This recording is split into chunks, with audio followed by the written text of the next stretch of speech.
satu amalan yang saya ingin, selain apa yang saya sampaikan. Amalan ini mohon diberikan perhatian lebih banyak. Sederhana, mudah, tapi manfaatnya luar biasa. Amalan itu adalah bersalawat kepada Nabi Muhammad sallallahu alaihi wasallam.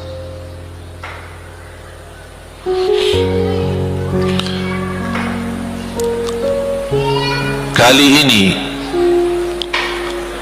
saya tidak minta anda bersalawat seperti biasa. Saya yakin Bapak Ibu suka bersalawat, tapi kali ini saya ingin anda membawa salawat kepada Rasul dengan penuh rasa cinta. Demi Allah jamaah sekalian, tidak ada di antara kita yang bisa dan mampu membalas kebaikan Nabi Muhammad untuk kita semua. Salawat kepada Nabi Muhammad, satu kali salawat kita dapat 10 kali rahmat. Ini baru satu kali, dapat 10 kali rahmat. Nabi Muhammad menjadi Nabi kebanggaan kita, rahmatan lil alamin, termulia akhlaknya. Yang paling mulia akhlaknya terhadap istrinya, itulah Nabi Muhammad sallallahu alaihi wasallam.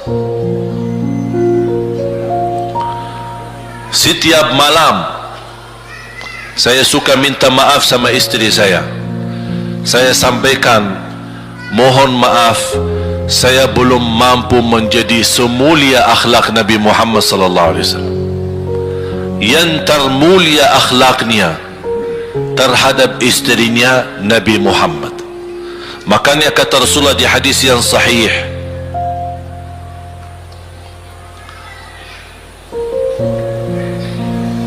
ahsanun nasi akhlaqan ahsanukum li ahli.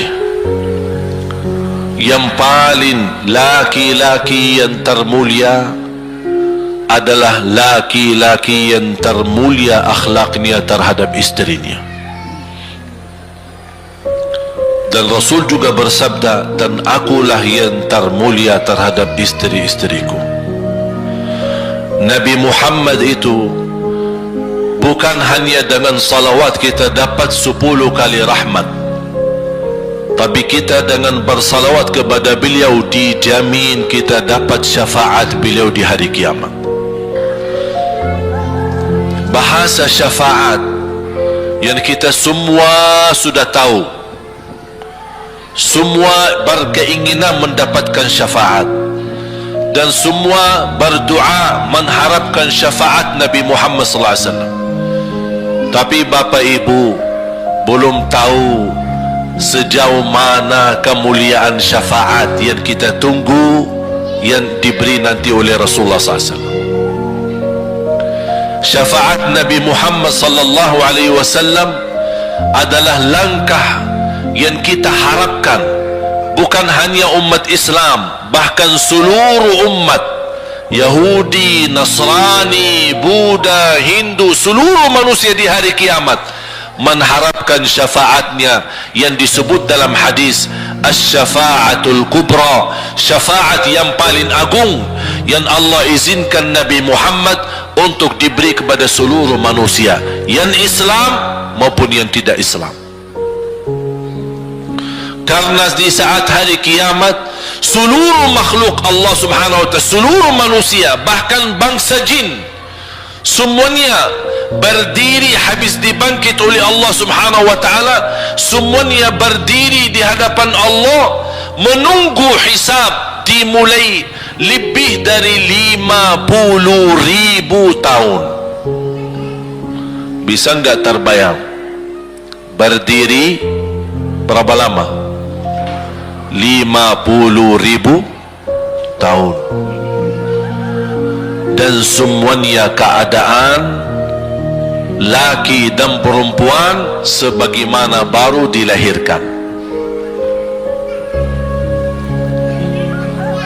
Bisa enggak Bapak Ibu terbayang? Sekarang mohon maaf, ibu-ibu yang begitu berjilbab, pakaiannya yang rapi dan sopan, Masya Allah, tertib, bersih, make up, cerah mukanya, bisa menarik perhatian. Betul enggak? Bagaimana di hari kiamat? Semuanya di satu tempat, disamakan, laki sama perempuan campur, dan semuanya dalam keadaan sebagaimana baru dilahirkan, tidak berpakaian apa-apa. Ketika Rasul menceritakan kepada Siti Aisyah pun kaget. Ya Rasulullah, laki dan perempuan sama-sama. Kefikiran Siti Aisyah kemana? Malu dilihat oleh orang. Apa kata Rasulullah SAW? Wahai Aisyah, di saat itu kesibukan manusia pandang kepada Allah Subhanahu wa ta'ala, menunggu hisab lebih daripada kefikiran yang lain. Bisa enggak terbayang? Saya yakin tidak bisa terbayang. Mohon maaf, apapun kesibukannya, biarpun dahsyat yang menarik perhatian, tetap ada kesempatan masih cuci mata. Betul enggak?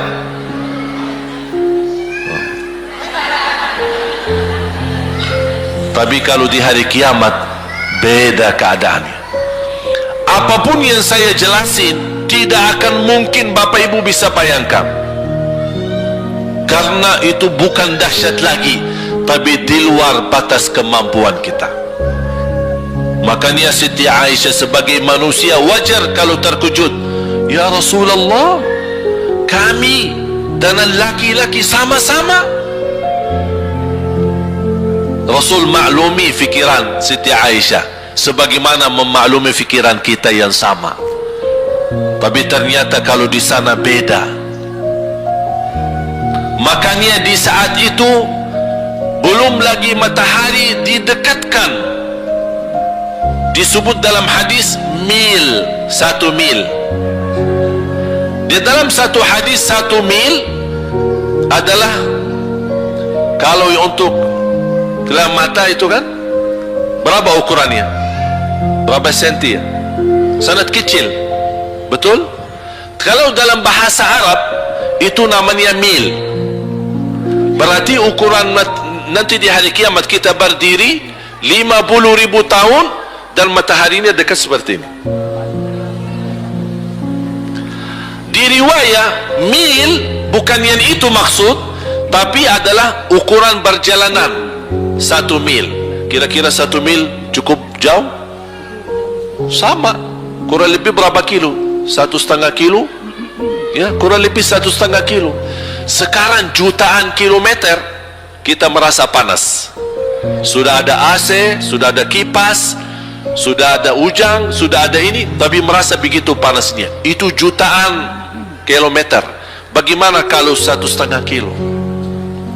Makanya Rasul menggambarkan nanti di hari kiamat, yang biasa di dunia kalau kita keringat dari atas ke, kalau di hari kiamat terbalik, keringat kita dari bawah ke atas. Ini tergantung dosa kita.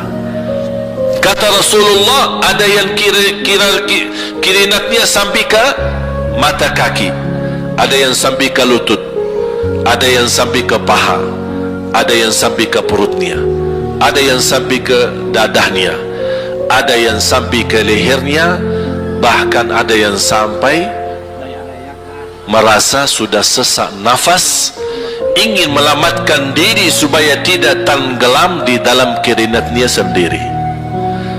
Dalam keadaan itu 50.000 tahun. Di situ manusia sudah merasa gelisah, sudah cukup merasa tersiksa, semua larinya. Penolong siapa yang bisa menolong kita? Kita minta tolong kepada siapa yang bisa menyampaikan hajat kita kepada Allah supaya mulai hisab? Karena sudah kita tidak kuat lagi. Semuanya larinya kepada Nabi Adam, Nabi Ibrahim, Nabi Nuh, Nabi Musa, Nabi Isa. Semuanya jawab yang sama, nafsi, nafsi, Allahumma sallim, sallim. Ya Allah, selamatkan diriku sendiri. Tak ada yang urus anak, istri, suami, keluarga, apalagi manusia lain. Sama keluarganya saja dia lari. Tak ada. Nafsi, nafsi, diri sendiri, ya Allah selamatkan. Diri sendiri, ya Allah selamatkan. Diri sendiri, ya Allah selamatkan. Nabi Adam jawab begitu. Suruh, barangkali Nabi Nuh bisa bantu kalian. Datang kepada Nabi Nuh, nafsi, nafsi, Allahumma sallim, sallim. Datang kepada Nabi Musa, nafsi, nafsi, Allahumma sallim, sallim. Datang ke Nabi Isa, nafsi, nafsi, Allahumma sallim, sallim. Sampai terakhir Nabi Isa berkata, ada satu saya rasa dan yakin, dialah yang bisa memberi bantuan. Dia tunjukkan, itu dia, namanya Muhammad sallallahu alaihi wasallam. Bayangkan, semua manusia ini aja sekarang yang masih hidup berapa miliar, kita tidak bisa dihitung berapa jumlah penduduk bumi. Bayangkan dengan umat terdahulu, semua dikumpulkan dan semua menarah satu arah kepada Nabi Muhammad, minta tolong, ya Rasulullah, ya Muhammad, ya Habib Allah, tolong syafaatkan. Barangkali dengan bantuanmu, doamu, syafaatmu, bisa ini mulai dihisab supaya terselesai siksa yang kita hadapi. Begitu mereka datang, apa jawab Rasulullah SAW? Allahumma sallim, sallim, ummati, ummati. Ya Allah, selamatkan umatku, umatku.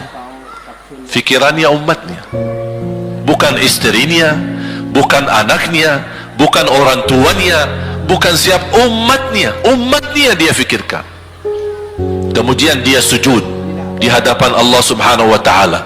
Kata Rasulullah, di saat itu aku bersujud, Allah gerakkan lidahku untuk memuji Allah dengan kata-kata pujian yang tidak pernah makhluk pun sebelumnya sebutkan pujian itu. Artinya pujian Allah anugerahkan untuk Nabi Muhammad, sebelumnya tidak ada satu makhluk pun yang bisa mengucapkan, hanya Nabi Muhammad, dan hanya di saat dia sujud di hadapan Allah di hari kiamat. Allah biarkan beberapa lama, habis itu Allah berkata, ya Muhammad, irfa' ra'sak wasal tu'ta washfa' tushaffa. Ya Muhammad, angkatlah kepalamu dan silahkan minta apapun, aku berikan. Silahkan beri syafaat kepada siapapun, aku terima syafaatmu. Langsung dia berkata, ya Allah, kasihan manusia, mohon segera dihisab. Baru mulai dihisab, turun kitab-kitab. Ada yang mengambil kitabnya dengan tangan yang kanan, itulah bahagia. Ada yang mengambil kitabnya dengan tangan kiri, dia berusaha sembunyikan tangan kirinya karena dia malu kalau kitabnya diterima dengan tangan kiri. Dia sembunyikan tangannya yang kiri ke belakang, larinya buku amalannya ke belakang dan langsung nempel di tangannya. Tak ada yang bisa lari di hari itu. Semua amalan, buku amalannya dibuka oleh Allah, dan akan Allah mulai menghisabkan kita satu persatu. Tak ada kelompok-kelompok. tidak ada bendera, tidak ada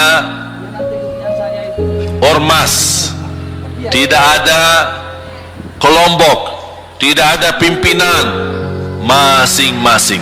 Bendera ini kita apa? Buku amal. Dan Allah manggil kita bernama satu-satu.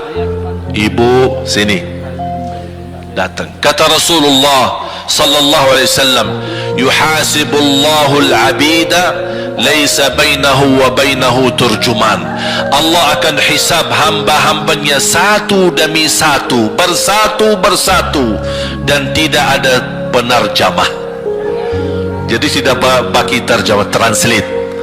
Ya Allah, saya tidak mengerti bahasa Arab, saya tidak mengerti bahasa, ya Allah, gimana ini, saya butuh translate atau benacara supaya bisa bantu saya lulus dari hukum. Tidak ada. Yang hakim Allah, keputusannya Allah, yang menentukan Allah, mahkamah yang dikuasai Allah, hamba di hadapan Allah, saksi semua, tangan saksi, mata saksi, lidah saksi, kaki saksi, buku amal saksi, malaikat saksi. Bagaimana kita mau lari? Ditanya oleh Allah, hei hambaku, ingat enggak di malam itu, di tempat itu, kamu berlakukan dosa itu? Seorang hamba yang masih memiliki iman, dia merasa dan ingat, dan dia merasa malu, dia tunduk kepalanya. Kata Allah, malu ya, malu, tunduk, ya malu ya Allah, malu, malu. Dan subhanallah, tanda rahmat Allah, ketika Allah bertanya dengan kita, tidak ada orang lain yang bisa lihat. Supaya apa? Supaya hisab kita di antara kita sama Allah tidak terbocor kepada orang lain, supaya tidak malu sama orang lain. Allahu Akbar. Habis kita sudah ngaku diri, ya Allah, saya ingat dan saya rasa salah dan saya malu. Apa kata Allah? Waktu itu kamu lakukan dosa itu, aku tutupi, aku tutupi, tidak ada yang tahu.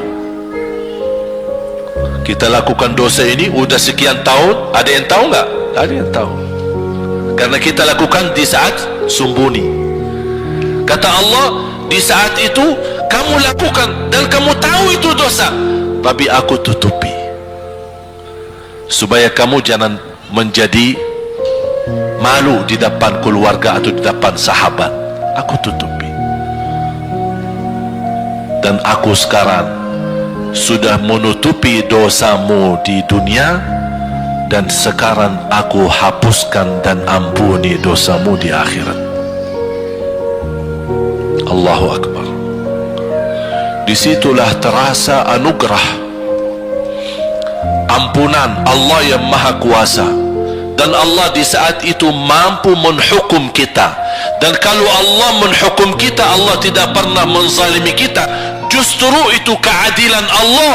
Tapi Allah tidak memperlakukan keadilannya, justru yang mendahulukan ampunan dan kasih sayangnya. Habis selesai hisab, harus semua tanpa kecuali liwati neraka Jahannam di atas sirat. Sirat yang panjang, yang kejam seperti pedang, yang tipis sampai tidak bisa dilihat oleh mata. Katanya tipisnya seperti, subhanallah, imam bisa jalan di atas rambutnya. Kejam lagi, masuk di atas serat, terus jalan. Di saat itu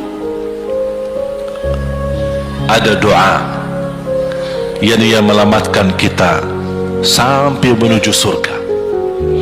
Nabi Muhammad sallallahu alaihi wasallam, dia sudah duluan Kalau Sayyidina Abu Bakar, perjalanan di atas sirat disebutkan 100 tahun. Tapi Sayyidina Abu Bakar satu langkah di atas sirat, langkah kedua di depan pintu surga. Dahsyat. Ini Sayyidina Abu Bakar seperti itu. Bagaimana Rasul? Rasul sudah menunggu di depan. Mulai manusia satu persatu jalan di atas sirat. Dan Rasul di saat itu sibuk berdoa, Allahumma sallim sallim, ya Allah selamatkan umatku, ummati ummati, ummati ummati, sampai mereka terselesai. Sampai di situ saja. Sebelum masuk surga, ada berita gembira untuk umatnya Nabi Muhammad sallallahu alaihi wasallam. Tidak boleh ada yang masuk surga harus berjumpa dengan beliau dulu, tatap muka, dan disediain minum yang disebut air Al-Kautsar, dan di situ banyak gelas. Tinggal kita ambil gelas dan minum. Begitu kita mau ambil gelas dan minum, datang Rasul, jangan kamu minum langsung dari tanganku sendiri. Barang siapa yang minum dari tanganku tidak akan haus selama-lamanya. Allahu Akbar. Di situ terasa kemuliaan. Begitu kebahagiaan kita bertemu dengan Nabi Muhammad dan bisa langsung minum dari tangan Nabi Muhammad sallallahu alaihi wasallam. Bukan hanya begitu saja, bahkan Nabi Muhammad memegang tangan kita, mengajak kita masuk 8 pintu surga. Ada 8 pintu. Rasul bersabda, satu pintu luasnya seperti antara langit dan bumi. Satu pintu antara langit dan bumi luasnya. Dan kata Rasulullah, di saat itu akan manusia gesa-gesaan untuk masuk surga. Itu tanda apa? Banyak yang akan masuk. Mudah-mudahan kita terhitung dari yang banyak. Begitu ahli surga masuk, kira-kira Rasul berhenti? Ahli surga sudah masuk, sudah aman? Tidak.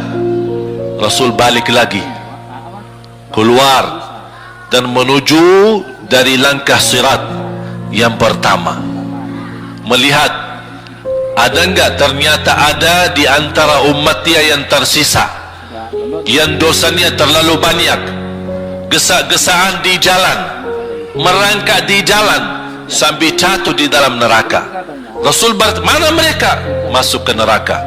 Kata Allah subhanahu wa ta'ala, melihat keadaan Nabi Muhammad SAW, apa yang dibutuhkan lagi?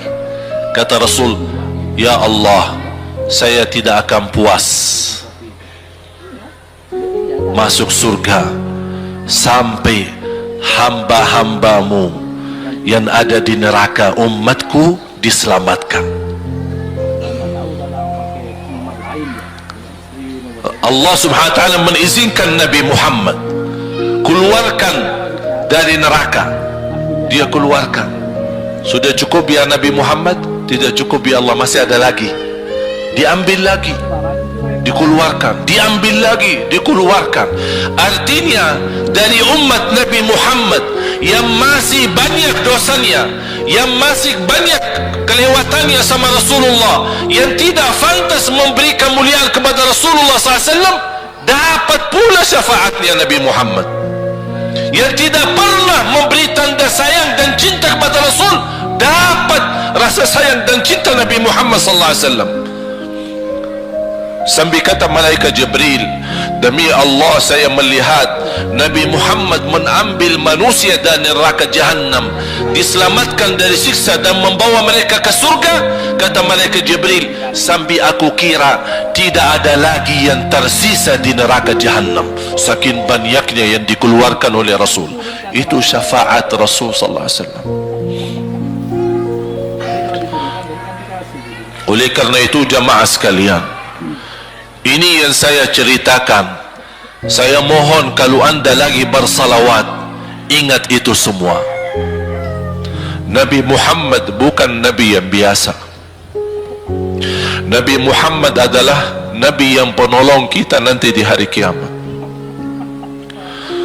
Seandainya kita masuk neraka Jahannam, masih ada harapan kita dapat syafaat Nabi Muhammad SAW.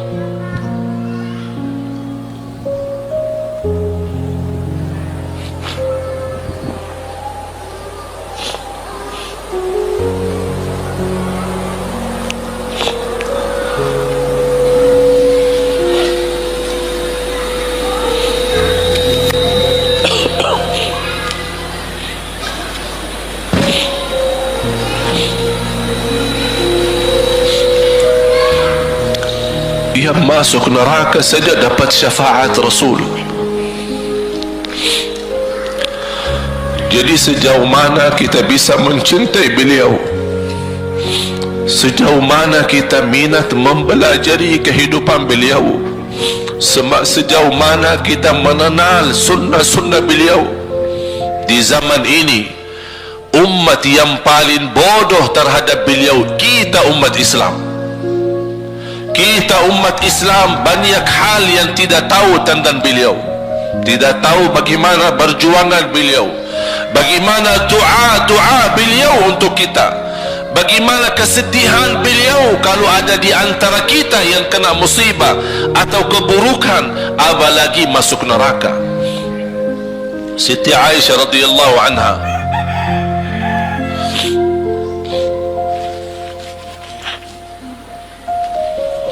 Siti Aisyah radhiyallahu anha pernah minta sama Rasul doa. Ya Rasulullah, tolong doakan saya.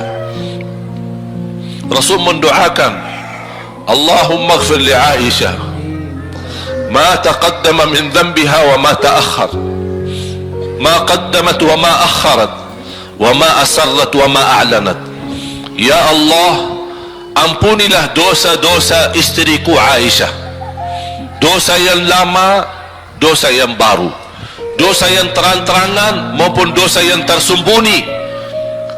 Siti Aisyah mengaminkan doa Nabi Muhammad dan menangis dan bangga dan senang. Saking senangnya, saking bahagianya, dia tertawa sambil Rasul melihat Siti Aisyah. Senang wahai Aisyah? Apakah kamu senang dengan doaku? Kata Siti Aisyah, bagaimanakah aku tidak senang? Aku justru merasa bahagia dengan doamu untukku ya Rasulullah. Apa kata Rasul? Ketahuilah wahai Aisyah, ketahuilah doaku yang baru ini untukmu, itulah selalu doaku untuk umatku di setiap salat. Itu doa Nabi kita buat kita. Setiap beliau salat mendoakan kita, ya Allah, ampuni dosa umatku, dosa yang lama, dosa yang baru, dosa yang sembunyi, dosa yang terang-terangan. Setiap salat itu doa Nabi kita, Nabi Muhammad SAW, untuk kita semua. Apa yang diminta oleh Rasul? Rasul tidak minta banyak dari kita. Salah satu yang diminta oleh Rasul dan memohon, satu itu berbanyak, itu satu-satunya yang Rasul minta banyak. Selain itu Rasul tidak pernah minta banyak. Satu-satunya Rasul minta banyak. Apa? Salawatlah kepadaku, berbanyaklah salawat kepadaku. Mengapa Rasul minta berbanyaklah salawat kepadaku? Kenapa tidak minta amalan yang lain untuk dibanyakkan salawat atau amalan yang lain? Mengapa hanya salawat? Rasul berpesan berbanyaklah salawat kepadaku, karena Rasul tahu dengan kita berbanyak salawat kita akan dijamin dapat syafaat beliau, dan itulah beliau yang diinginkan. Bukan hanya dapat syafaat, bahkan Rasul sendiri bersabda, aqrabukum minni majlisan yaumal qiyamah, yang paling dekat kepadaku hari kiamat, yang paling banyak salawat kepadaku. Bahkan berita gembira bagi seorang hamba umat Nabi Muhammad SAW, akthiru alayya minas salati yaumal jumu'ati wa laylataha fa inna salatakum tablughuni haitsu kuntum. Ini keistimewaan, khusus, kelebihan, amalan yang utama, bahkan yang terutama di hari Jumaat dan di malam Jumaat. Fokus hanya bersalawat kepada Rasul. Mengapa? Karena Rasul yang berpesan, Rasul yang minta. Rasul berpesan, berbanyaklah salawat kepadaku malam Jumaat dan hari Jumaat. Mengapa ya Rasulullah khusus hari Jumaat dan malam Jumaat? Karena salawat kalian Allah sampaikan kepadaku. Kata guru saya, barang siapa yang ingin Rasul kenal dengan dia, berbanyaklah salawat kepada beliau, karena langsung nama kita akan sampai. Ya Rasulullah, ini salawat bapa dan ibu dari Bandung, kan sampai. Ada riwayat, ada malaikat khusus tugasnya setiap kita bersalawat dibawa kepada Rasulullah sallallahu alaihi wasallam. Allahu Akbar. Bahkan ada orang bertanya kepada guru saya, Syekh Muhammad Ibn Muhammad Ibn Mukhtar Asy-Syanqiti, dan beliau masih hidup. Subhanallah, ketika di salah satu pertanyaan di majlis ta'lim di Masjid Nabawi, ada orang bertanya, mana yang lebih diutamakan di hari Jumat? Banyak baca Quran atau banyak salawat? Kita milih yang mana? Beliau menjawab dengan jelas, dengan tegas, di hari Jumat dan malam Jumat lebih utama banyak salawat daripada banyak baca Quran. Mengapa? Karena kata beliau, karena itulah permintaan Rasul sendiri. Berbanyaklah salawat kepadaku di hari Jumat dan di malam Jumat. Dan banyak riwayat yang lain. Kalau saya sebutin manfaat, keutamaan salawat kepada Rasul, lebih daripada 100 manfaat. Menghilangkan kesusahan, memberi kemudahan lunasi hutang, menyembuh penyakit, menjamin ampunan dosa, mendapat 10 rahmat, mendapatkan syafaat Rasul, posisi kita semakin mulia. Setiap kali kita salawat semakin naik darajat kita. Barang siapa yang salawat kepadaku 10 kali, dapat 10 kebaikan, dapat 10 rahmat, dihapus 10 kejahatan, dan naik 10 darajat, dan di akhirat dapat syafaatku. Luar biasa. Hadis yang terakhir, Ubay bin Ka'ab radhiyallahu an berkata, ya Rasulullah, aku suka berdoa. Karena salawat, arti salawat adalah doa. Arti salawat, doa. Ya Rasulullah, aku suka berdoa. Berapa dari doaku saya jadikan untukmu? Artinya berapa persen ya? Kalau bahasa kita, berapa persen kira-kira? Kalau misal saya doa 10 menit, berapa menit untuk Rasul, dan yang sisanya buat aku. Contoh, aku kalau berdoa, ya Allah ampuni dosaku, ya Allah murahkan rezeki, sembuhkan penyakit, Allahumma salli ala Muhammad wa ala ali Muhammad. Berarti lebih banyak untuk diri kita, baru untuk Rasul. Sahabat itu ya Rasulullah bertanya, ya Rasulullah, berapa bagian dalam doaku saya jadikan untukmu? Apa kata Rasul? Kata Rasulullah SAW, ma syi'ta wa in zitta fa huwa khairul lak. Ya terserahmu, mau doa bagaimana untukku, ya terserahmu, tapi semakin banyak untukku, semakin banyak manfaatnya untukmu. Apa kata sahabat? Ya Rasulullah, saya akan jadikan separuh doaku hanya salawat kepadamu. Artinya kalau saya doa 10 menit, 5 menit salawat dan 5 menit doa untuk diriku sendiri. Apa kata Rasulullah? Terserahmu, wa in zitta fa huwa khairul lak. Kalau kamu berani tambah, itu jauh lebih baik untukmu. Tawar menawar sama Rasulullah SAW. Sampai di ujung hadis beliau berkata, ya Rasulullah, saya janji doaku semuanya untukmu. Artinya apa? Kalau dia angkat tangan berdoa, tidak satu pun minta buat dirinya. Bismillahirrahmanirrahim. Allahumma salli ala Muhammadin wa ala ali Muhammad. Allahumma salli ala Muhammadin wa ala ali Muhammad. Allahumma salli, sampai selesai. Tidak minta ampunan, tidak minta rezeki, tidak minta sehat, tidak minta keturunan, tidak minta apa-apa. Hanya fokus dengan salawat. Karena dengan salawat, apa yang kita niatkan terkabul.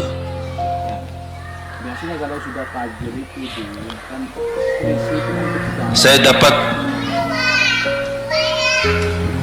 dari guru saya, nanti saya akan ceritakan bagaimana cara berdoa. Kata sahabat, ya Rasulullah, saya akan jadikan doaku hanya salawat kepadamu. Apa jawab Rasulullah SAW? Idzan taf'al yukfa hammuk wa yughfaru dhanbuk wa tuqda hajatuk. Kalau kamu lakukan hanya doamu, hanya salawat kepadaku, akan dihilangkan segala kesusahan, diampuni segala dosa, dan dikabulkan segala hajat. Kata ulama, apa yang diharapkan oleh manusia?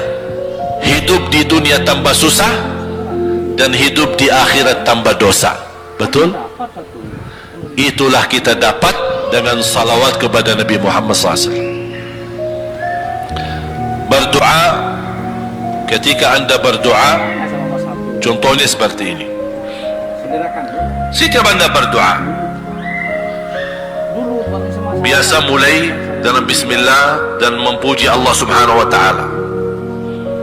Cukup satu kata memuji Allah dalam segala pujian, alhamdulillahi rabbil alamin. Segala puji bagi Allah. Ini mewakili semua pujian yang lain. Asmaul husna, segala sifat agung, segala kemuliaan diwakili oleh satu kata, alhamdulillahi rabbil alamin. Kata sederhana, kata tidak terlalu panjang, tapi maknanya sangat luas. Oleh karena itu boleh diulangi berkali-kali, alhamdulillahi rabbil alamin, alhamdulillah, sampai benar-benar merasa di hati. Karena ini ucapan mewakili segala pujian yang kita ingin sampaikan kepada Allah. Karena ada pujian yang kita ingat, ada pujian kata-kata yang kita tidak hafal. Dan alhamdulillahi rabbil alamin mewakili segala pujian kepada Allah Subhanahu wa ta'ala. Kemudian bersalawat, Allahumma salli ala Muhammadin wa ala ali Muhammad kama sallaita ala Ibrahim wa ala ali Ibrahim innaka Hamidum Majid. Silahkan doa, ya Allah, ampunilah dosaku. Allahumma salli ala Muhammadin wa ala ali Muhammad. Ya Allah, sembuhkan penyakitku. Allahumma salli ala Muhammadin wa ala ali Muhammad. Ya Allah, berikan kepada aku anak yang salih salihah. Allahumma salli ala Muhammadin wa ala ali Muhammad. Jadi setiap langkah doa diawali dan diakhiri salawat. Faham? Subhanallah, wallahi dahsyat. Saya tidak bisa cerita apa lagi. Mau cerita apa lagi? Wallahi dahsyat. Saya tidak pernah istiqamah mengamalkan doa seperti ini.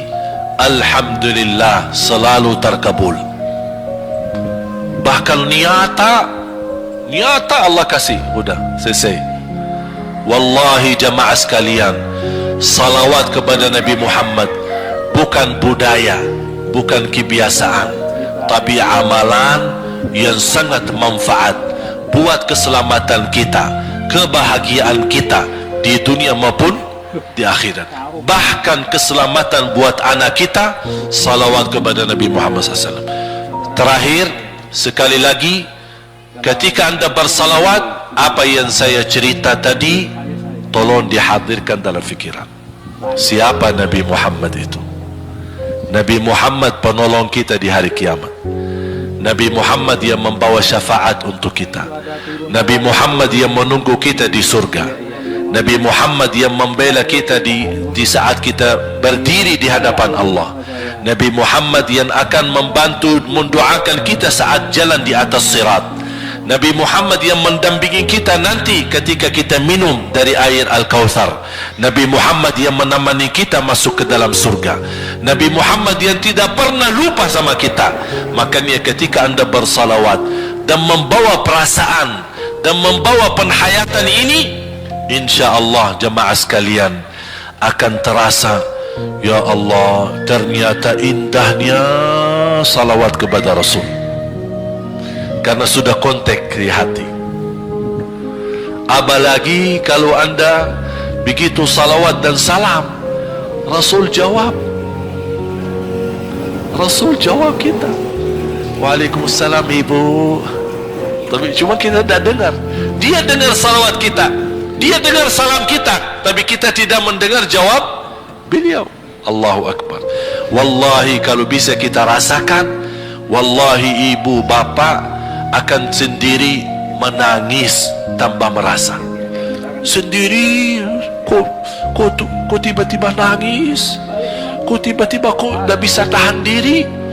Karena Nabi Muhammad itulah yang semestinya sudah menguasai hati kita, sudah ada di hati kita, sudah mempenuhi rasa cinta di dalam hati kita. Makanya kata Rasulullah, tidak sempurna iman seorang sampai dia mencintaiku lebih dari ibunya, lebih dari bapaknya, lebih dari anaknya, lebih dari hartanya, bahkan lebih dari dirinya sendiri. Baru sempurna imannya. Bagaimana kita bisa mencapai kesempurnaan iman seperti ini?